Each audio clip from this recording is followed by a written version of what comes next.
Би саяны нэг хэдэн өдрүүдэд шилийн чандад байсан учраас Монголын энэ сошиал орчин улс төрийн хүрээнд юу болсныг үзэж чадахгүй байлаа л да.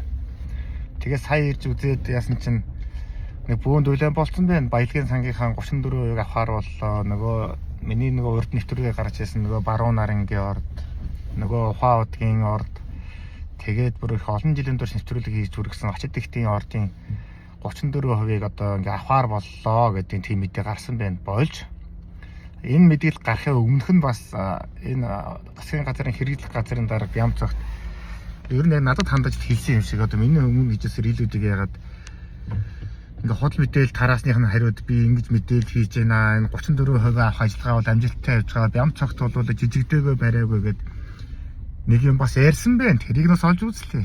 Тэгээд би Бямцогт асуумаар байна.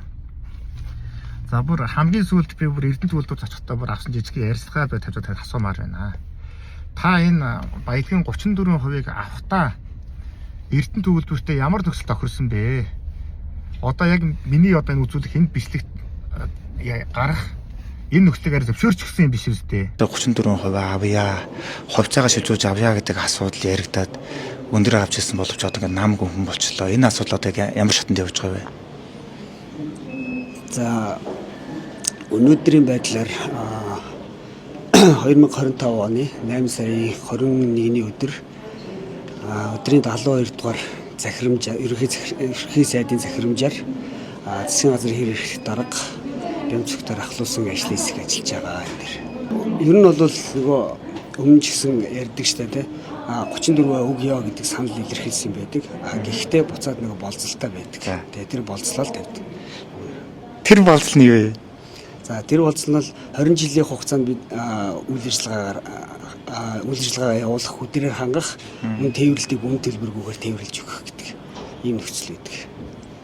Юу гэсэн үг вэ? Тэгэхээр дахиад шинэ одоо овоолгог тэгээд 20 жилийн турш одоо овоолгоор засгийн ханга тэр овоолгоо тээвэрлж тэгжээж бид 34% өгнө гэж байна. Тэгт нэр арай л даварцсан шиг. Тэгээд өнгөрсөн тэр 14 онд үйлдвэр ашиглалтанд осноос хойш өнөөдөр хүртэл хугацааныхаа тэр 34% ногдол ашиг өгнө байр нэг юм ярьж байна. Тийм үг хэлж байна уу?